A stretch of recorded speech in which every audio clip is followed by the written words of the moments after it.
Hi, guys. This time on Chats, we speak with the senior disciple of Grandmaster Dino Salvatierra of the Hungsing Boon in San Francisco, California. Having traveled to the birthplace of his martial heritage to garner more insight into the style of Hungsing Choy Fut, he joins his predecessors in sharing their martial heritage to the world. Please welcome Sifu Frank McCarthy. How are you doing today, sir? Thank you. Great introduction. Thank you. Great. I have to thank you very much for being here with me today, sir. It is an absolute pleasure. Without further ado, let's go ahead straight into the interview, okay? First question. How do you get started in the martial arts, Sifu Frank? My father and my older brother were deep into karate. And so I grew up watching them. And, my older brother, he was a big Bruce Lee fan. He was my original inspiration on learning nunchucks. And my father, he went into a lot of tournaments and he fought a lot. I remember a lot of times he would get disqualified because at that time in the 70s, they were breaking noses and my father was breaking noses in tournaments. So the other thing about the martial arts with that is that one of my favorite memories was he would be home and set cinder blocks. He would set them on fire and break them with his bare hands. That always impressed me about what he did and made me interested in the martial arts. But I was a kid who grew up on the streets of San Francisco in a rough neighborhood. And for me at that time, fighting was a priority as a kid. You had to know how to protect yourself. You were always getting into something. Somebody wanted to fight you for some reason. So I wanted to learn something to give myself an advantage in case I do get into a fight. I had started getting into fights when I was in elementary school. And it started way back then. And so also my older brother was the leader of a, let's say, street club. And he was a well-known figure in our neighborhood. So being his little brother, I was also a target. So if his enemies at that time wanted to get at him, they'd get to me if they saw me out on the streets. So I needed to know how to fight. And going to martial arts is what led me to the martial path. As a kid, I learned judo and boxing. It was at a boys club, our local boys club. And that's where I started out. And then life took over for a little while. And right after I got out of junior high school, we removed to San Francisco into a new neighborhood that I'd never been in. So as I was walking through the neighborhood, I saw in someone's garage, they were practicing martial arts. And me loving martial arts, I stopped and I looked and I was watching what they were doing. And I eventually crossed the street and I sat down on the sidewalk and I'm looking at them do what they were doing. And then my Sifu, Grandmaster Dino Salvatierra, he came out to me and he asked me, was I interested in martial arts? And I'm like, yeah, I love martial arts. And I asked him what he was doing and he had told me it was Hungsing Choy Fut. I had never heard of it before. But one thing that I liked was that they were sparring and I needed that. I needed the sparring. So he asked me, do you want to come in and check out the school? Once I walked through that door, I was hooked. His school at that time was called the Teen Lung Heavenly Dragon Teen Lung Kung Fu Club. That's when I joined him. And later on, when his teacher retired, he took on the Hungsing name. And basically, and ever since, I've been 40 years down the line, I'm still with the same teacher and still teaching and practicing what we've been doing. That is absolutely awesome. 40 years with Hungsing Choy Fut. So you definitely are a master. Oh, definitely. So you are a master at that. Your Sifu has definitely trained you to that. That is your reputation, Sifu Frank. Please do forgive me. Before we get into our normal second question, I do have to ask you something very short about your lineage, if you don't mind. Right? Your Hungsing Choy Fut lineage comes from, as I said in the intro, the oldest Kung Fu school in America. Right? That's from Professor Lao Bun, correct? Yes. All right, all right, all right. And how does the lineage go down to your Sifu from Laobon? Well, let me go back to Fasan. So the Oh, okay. founder, our founder, Chung Hong Sing, he had a senior student, one of the higher level senior students named Yun Hai. Yun Right. Hai then taught Lao Bun, and then Lao Bun brought Chole Phut to America in the 1920s. Okay, okay. And then from Laobon, then it goes to. It would go to my grandmaster, Ju Liang, and then to my Sifu, Dino Salvatore. Oh, that's cool. So it goes from Laobon to Julong to Dino Salvatore. Wow, that's like three generations from coming over. Only three generations Yeah. here in America. Oh, that's Yes, awesome. sir. That's Yes, sir. awesome. That is absolutely awesome. So let's get back into our second question, sir. What are some differences or similarities between the styles that you've practiced? Like you said, you've done judo. You said you did karate before you did Chole Phut, even though you've been in Chole Phut for 40 years. Yes, sir. Well, judo is basically a rolling around throwing style, and it taught me how to fall to the ground. That was one of the important things, because in the streets when you fight you're going to go to the ground, so judo helped a lot of that. But there's not too many similarities in judo and Chole Phut, because we're strictly a punching, a striking system. And boxing, of course, you're striking, you're learning to move, you're learning to duck, get out the way, take a punch, throw one back. You're learning combat. So when I transitioned to Chole Phut and having a fighting background in the streets, I blended with Chole Phut like it was the natural thing to do. Chole Phut had everything a stand-up fighter needs, period. We have elbows, we have knees, we have, of course, we got tiger claws, panthers, we got snakes, we got all those extra stuff. But our Chole Phut is a little bit different than other people's Chole Phut. Because of Lao Bun being the Chole Phut to America, we had to develop Chole Phut for ourselves here in the United States based on life. Back then they had the Tong Wars, and the Caucasian people in America did not like Chinese people. So Chinese people were always at risk of being attacked. So their Chole Phut, or their Kung Fu period, was all designed for pure combat. And they would hurt you back then. Let's just say it like that way. There was no game. Like, there's a story that came out about Bruce Lee when he came to America. Bruce Lee was 19 years old. When he looked around Chinatown, he was asking who the good masters were. He found out Lao Bun was the top dog. So at 19, Bruce Lee went over to the hungsing and challenged the 69-year-old Lao Bun. And Lao Bun looked at Bruce Lee and said, "Boy, I am an old man now. I have no time to play with you. I will kill you." And Bruce Lee left the school and never said another thing. So their Kung Fu that was passed down to all of us stayed very combat oriented. And that's where my lineage is a little bit different than the others, because our forms look ugly compared to, like I said, yours or other Chole Phut schools, looking flashy, looking pretty. But ours is just, I've always considered it a very ugly system.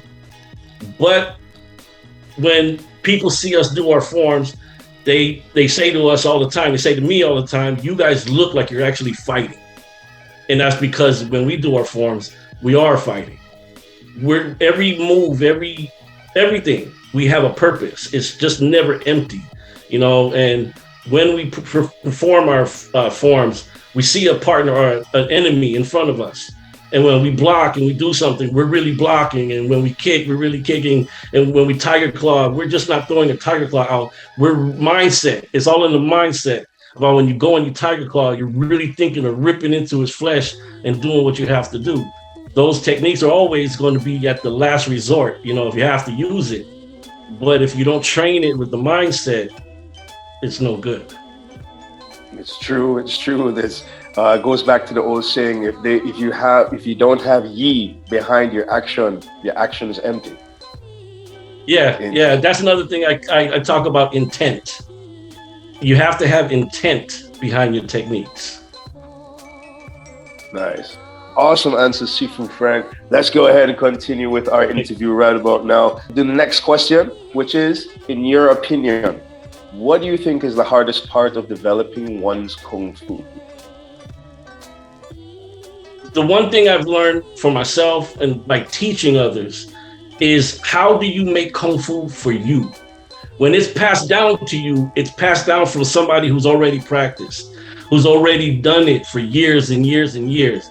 But you as a newbie, you don't know why you're doing what you're doing. You want to learn martial arts, but you don't know how to put the mind and the body together and have that purpose. The primary thing I don't see today is too many times is, do you know what kind of martial artist you are?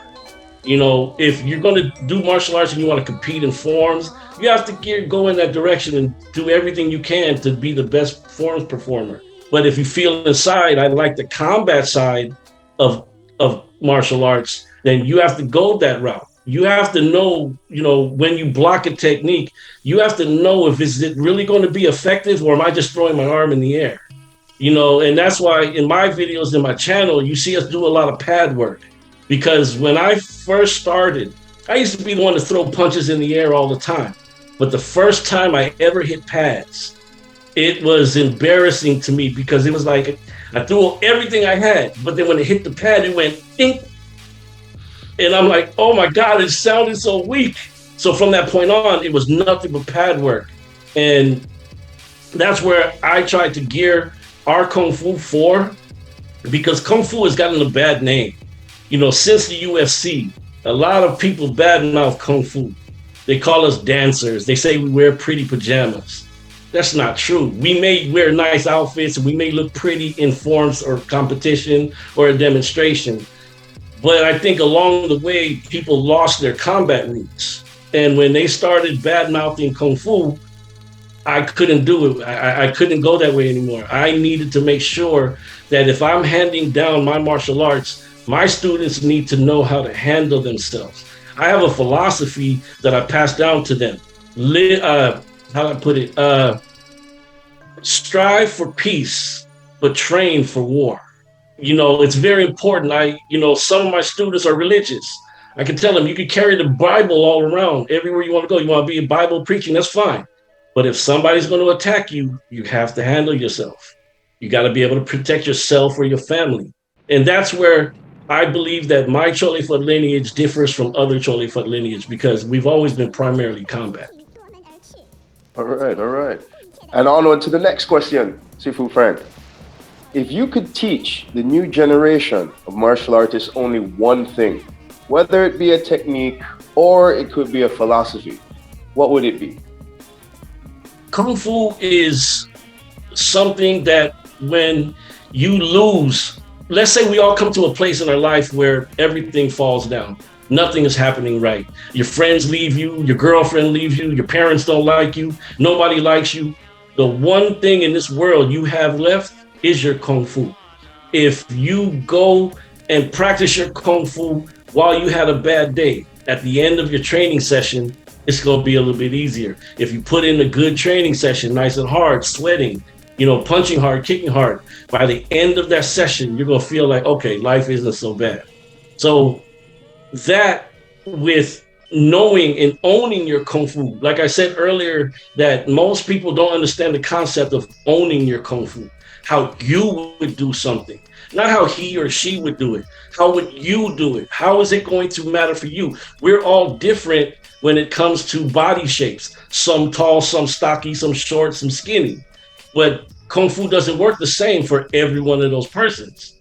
So you have to know how to make Kung Fu work for you as an individual. That's one thing that Lao Bun did. At Lao Bun's level, where he was teaching his original students from the 20s to the 40s and 50s, he looked at everybody and based on who they were, their character, their mannerisms, all of that, he would teach them very specific things. Like he wouldn't teach a big guy like me double daggers because the double daggers are so small. He'd give me the Kwon Do. And so owning your kung fu, knowing how it works for you as an individual, is to me one of the most important things in your path, in understanding who you are as a martial artist. There's one more thing I want to add to it. Your mind. Everything your mind does, the body will follow. So a lot of people practice with just the physical aspect of training. But if you could sit at home in your car, in bed, close your eyes, and you visualize yourself doing your forms, going through drills, or practicing your kung fu in your mind, whether it's combat. I'll say this one story. I was in high school. I wasn't a good high school student. I ran with the bad boys. I'd sit in the back of my class and I would close my eyes and I would envision exactly what I'm about to show you. I'd shut my eyes and I'd block a punch, but not physically, block a punch. But I'm seeing the punch come at my face. So I would block the punch. I got so deep into it that I literally saw a punch come at my face and I jumped up out of the chair and in the air, I blocked the punch because I thought it was really real. And so when you have that mind-body connection, your kung fu will become one. If you don't have that mind-body connection, it's only half. It's only half there. So when you don't have to always physically train. You mentally train. If you don't have the time to physically train, you can mentally train. And it's equally beneficial. Now this goes back to your mental kung fu that you had written about, right? Because I remember this going back years ago. I think the first thing I ever read from about your and seen on your I think it was a Facebook profile. You had said something about you had a bad injury when you were younger, right, which prevented you from physically training your Choy Fut for some time. And it was only through mental kung fu that you actually got through the type of injury. So I'm just wondering if this is kind of the same thing that you're speaking of. It's the same thing. And if I can touch on that, I actually, where I'm living now is literally a couple of blocks of where I fell. When I was 19 years old, I fell 50 feet. I did something stupid with a friend and I ended up falling 50 feet and I broke my back in 3 places. They told me I'd never walk again, ever. And at 19, I was all about Kung Fu. So that devastated my world. And I laid in the hospital every night crying, how could this happen? And then I thought, you know what? Sifu taught me mental Kung Fu. And if mental Kung Fu can increase my martial art skills, maybe I can apply that into making my legs come back. So what I would do was lay in bed and I'd visualize my legs doing what I wanted them to do. If I wanted it to bend, like if it's straight and you want to pull it up in bed, I visualized it. But while I did, I would also try to do the same thing physically. Even though I couldn't do it, I would try. But I visualized it over and over and over. And then within 2 months, I was supposed to stay in the hospital 6 months just to recover. That's how bad it was. I broke 3 parts of my back. And within 2 months, I started moving my legs. It literally worked. Another example of that, if you ever watch Kill Bill, the blonde girl is in the back of a truck and she's paralyzed and she's trying to wheel her toes to move until they move. That's exactly what I did. I would lay in bed and I would tell my legs what I wanted it to do. And eventually it did. And that's one aspect of mental Kung Fu. Mental Kung Fu goes into deeper levels. But on the basic general levels, that's exactly what mental Kung Fu is about. The mind-body connection. That's awesome. Yes. And even when that mind-body connection is lost, it can be found again. Exactly. Another example is, like I said, if you practice blocking a punch, like a jab comes at you and you just push it to the side. If you keep doing that, a punch will come at you one day if you're ever facing an attacker, but he's going to punch you and you're naturally, without even thinking, you're going to block that punch because your mind already is trained on what to do for a strike like that. If somebody kicks you and you go to block it Every time you train, even just here, you go to block, you go to block, you go to block. You do it enough times with the intent in your mind, you're going to block something, a punch, a hand, anything that comes at you. You're naturally going to do it without thinking. And that's the importance of mental Kung Fu. Right, that's awesome. That's awesome. Thank you very much for humoring my off the beaten path questions there, Sifu Frank. No problem. Let's go ahead and take it back into the last question, though. How can you be contacted? You can contact me at Hungsing Gun, HUNGSINGKWOON on Facebook. You'll see in parentheses Combat Kung Fu. You know that's me. If they ever want to email me, they can email me at sifufrank@gmail.com. All right. So information for Sifu Frank will be in the description down below. Also in the description below will be a link for Fei Yu shoes. If you need Fei Yu shoes, go ahead and click the link down below. Get the best prices, get the best deals, all at Fei Yu shoes. Sifu Frank, I want to thank you very much for the time that you've taken to speak with me today, sir. It was an absolutely interesting and enjoyable conversation. Thank you, sir. Thank you. I appreciate it. Thank you.